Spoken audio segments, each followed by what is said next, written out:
Praise the lord. ప్రభువైన యేసుక్రీస్తు నామములో అందరికీ వందనాలండి. ఈరోజు దేవుడు మనతో మాట్లాడుచున్న మాటను మనమందరం కూడా శ్రద్ధగా ధ్యానించుకుందాం. అయితే ప్రతి ఒక్క మనిషికి కూడా మనస్సాక్షి అనేది ఖచ్చితంగా ఉంటుంది కదండి. మానవులుగా ఉన్న ప్రతి ఒక్కరికి కూడా మనస్సాక్షి అనేది ఖచ్చితంగా ఉంటుంది. దీన్నే ఇంగ్లీష్లో ఏమన్నారంటే కన్సైన్స్ అన్నారు. అయితే ఈ యొక్క మనస్సాక్షి మనకి అనుగుణంగా మనం మార్చేసుకుంటూ ఉంటాం. ఫర్ ఎగ్జాంపుల్ చూడండి, దొంగలు ఉన్నారు. వాళ్ళకి దొంగతనం చేయడం అనేది తప్పు అనిపించదు. వాళ్ళ మనస్సాక్షి ఎలా అంటే ఏం పర్లేదులని సమర్థించుకుంటూ ఉంటారు. ఇప్పుడు అడాల్ఫ్ హిట్లర్ ఉన్నాడు. అడాల్ఫ్ హిట్లర్ ఎంతో మందిని చంపేశాడు కదా. అయితే అతనికి హత్యలు చేయడము, చంపేయడము అనేవి అతనికి తప్పు అనిపించదు. దాని యొక్క మనస్సాక్షిని తను అలాగా సమర్థించుకున్నాడు. సినిమాలు చూసేవాళ్ళు సినిమాలు చూడడం పెద్ద తప్పేం కాదని వాళ్ళ యొక్క మనస్సాక్షిని సమర్థించుకుంటూ ఉంటూ ఉంటారు. అయితే ఎవరు మనస్సాక్షి వాళ్ళని అంటే మన యొక్క మనస్సాక్షిని మనము మనకి అనుగుణంగా మనకి అనుకూలంగా మనము దాన్ని మలచేసుకుంటూ ఉన్నాము. అయితే మరి మీరు ఎప్పుడైనా గమనించారో లేదో, మనం ఏదైనా తప్పు చేస్తున్నప్పుడు, దేవుని బిడ్డలుగా ఉన్న మనము ఏదైనా తప్పు చేస్తున్నప్పుడు దేవుడు మనతో మాట్లాడుతుంటాడు. అలాగే మన యొక్క మనస్సాక్షి కూడా మనను గద్దిస్తూ ఉంటుంది. నువ్వు చేస్తుంది తప్పు, నువ్వు వెళ్తున్నది తప్పు మార్గంలో వెళ్తున్నావు, నువ్వు తప్పుడు వ్యక్తులతో, నువ్వు తప్పు మనుషులతో నువ్వు సహవాసము చేస్తున్నావు అని చెప్పి మన యొక్క మనస్సాక్షి మనల్ని నిందిస్తూ మనల్ని గద్దిస్తూ ఉంటుంది కదండి.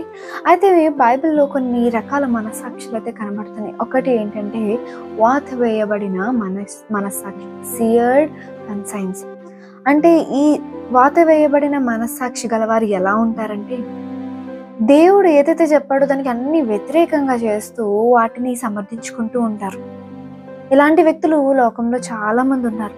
అయితే ఈ యొక్క మనస్సాక్షి గలవారు ఎలా ఉంటారంటే, దేవుడు ఏదైతే చెప్పాడో దేవుని యొక్క ఆజ్ఞలకు వ్యతిరేకంగా, దేవుడు ఏదైతే చెప్పాడో వాటినన్నిటినీ వ్యతిరేకంగా చేస్తూ, మరి దేవునికి వ్యతిరేకంగా జీవిస్తూ ఉన్నవారు. మరి ఎటువంటి కాలంలో మనము దేవుని యొక్క వాక్యాలు తెలుసు, అన్నీ తెలిసినప్పటికీ కూడా దేవునికి వ్యతిరేకమైన క్రియలు అనేకమైనవి చేస్తున్నాం. అటువంటి మనస్సాక్షి మనలో ఉన్నదేమో ఒకసారి మనము ప్రశ్నించుకోవాలి నా ప్రియ సహోదరి సహోదరుడా. రెండవదిగా మనం చూసినట్లయితే గద్దించే మనస్సాక్షి, కన్విక్టెడ్ కన్సైన్స్. అంటే గద్దిస్తుంది. చెప్పాను కదా, మనము దేవునికి మనం చోటిచ్చినట్లయితే, దేవుడు మనతో మాట్లాడే అవకాశం మనం దేవునికి ఇచ్చినట్లయితే ఖచ్చితంగా మన యొక్క మనస్సాక్షి మనను గద్దిస్తూ ఉంటుంది. మరి పాపాత్మురాలనే స్త్రీ, వ్యభిచారంలో పట్టబడిన స్త్రీని తీసుకొచ్చినప్పుడు సమాజంలో అందరూ కూడా నించొని అందరూ ఆమెని రాళ్ళతో కొట్టి చంపేయాలని అనుకున్నారు. అప్పుడు యేసుక్రీస్తు ప్రభువారు ఏమని అన్నారండి, మీలో ఎవరైతే ఎటువంటి తప్పు చేయలేని వాళ్ళు ఉన్నారో వాళ్ళు మొదటి రాయవేయండి అని చెప్పి అన్నప్పుడు అక్కడ నుంచి చిన్నను మొదలుకొని పెద్దల వరకు వాళ్ళు వెళ్ళిపోయారంట. వాక్యం సెలవిస్తుంది అక్కడ, యోహాను సువార్త 8వ అధ్యాయము 9వ వచనంలో, వారు ఆ మాట విని పెద్దవారు మొదలుకొని చిన్నవారి వరకు ఒకని వెంట ఒకడు బయటికి వెళ్ళిరి, యేసు ఒక్కడే మిగిలెను, ఆ స్త్రీ మధ్యను నిలవబడి ఉండెను.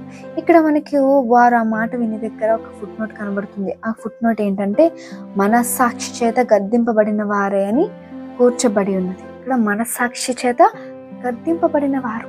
అక్కడ దేవుడు ఆ మాట అనేసరికి వాళ్ళ యొక్క మనస్సాక్షి ఏం చేసిందండి, వాళ్ళను గద్దించింది. మరి దేవునికి మనం చోటించినట్లయితే, దేవుడికి మాట్లాడే అవకాశాన్ని మనం ఇచ్చినట్లయితే ఖచ్చితంగా దేవుడు మనతో మాట్లాడతాడు. మన యొక్క మనస్సాక్షి మనలను గద్దిస్తుంది నా ప్రియ సహోదరి సహోదరుడా. అండ్ అలాగే మనము మూడవదిగా మనం చూసినట్లయితే మంచి మనస్సాక్షి, ఇక్కడ గుడ్ కన్సైన్స్. ఈ గుడ్ కన్సైన్స్ కలిగిన వారు క్రీస్తును అంగీకరించిన ప్రతి ఒక్కరూ కూడా, క్రీస్తును అంగీకరించిన తర్వాత మరి ప్రతి ఒక్కరు కూడా ఎట్లా ఉండాలి అంటే ఈ యొక్క మంచి మనస్సాక్షిని కలిగిన వారై మనము ఉండాలి. మరి ఈ యొక్క పాపము జోలికి వెళ్ళక, మరి దేవునికి ఇష్టమైన క్రియలను చేస్తూ ఆయనకు ప్రీతికరమైన జీవితాన్ని మనము జీవించే వారిగా మనము ఉండాలి. అది ఎలాగవుతుందంటే మనకు మంచి కన్సైన్స్, మంచి మనస్సాక్షి మనలో ఉంటే ఖచ్చితంగా మనము అట్లాగా జీవించగలము. చివరిగా 4వది కనుక మనం చూసినట్లయితే బలహీన మనస్సాక్షి, అంటే వీక్ కన్సైన్స్. మరి విశ్వాసయాత్రలో మనం ముందుకు కొనసాగుతూ ఉన్నప్పుడు మరి మనము కొన్నిసార్లు ఒక లోకం వైపు తిరిగి మనము బలహీన పడిపోతూ ఉన్నాము. అదే టైంలో మన యొక్క మనసాక్షి కూడా బలహీన పడిపోతూ ఉంటుంది. మనల్ని గద్దించదు, మనలను మన యొక్క తప్పులను ఎత్తి చూపించదు. ఎందుకు ఇలా జరుగుతుంది అంటే మనకి దేవుని యందు మనం లేకపోవడం వల్ల, వాక్యము ప్రార్థన జీవితము లేకపోవడం వల్ల మన యొక్క మనస్సాక్షి క్షీణించిపోతూ ఉంటుంది. మన యొక్క మనస్సాక్షి మనలను బలహీన పడిపోతూ ఉంటుంది. నా ప్రియ సహోదరి సహోదరుడా, మరి ఈ యొక్క వాక్యము దేవుడు మనందరితో మాట్లాడుతున్నాడు కదా. ఖచ్చితంగా మరి దేవుడు మనలో నుండి మనతో మాట్లాడుతూ ఉంటాడు. దేవుడు మన యొక్క మనస్సాక్షి ద్వారా దేవుడు మనతో మాట్లాడుతుంటాడు.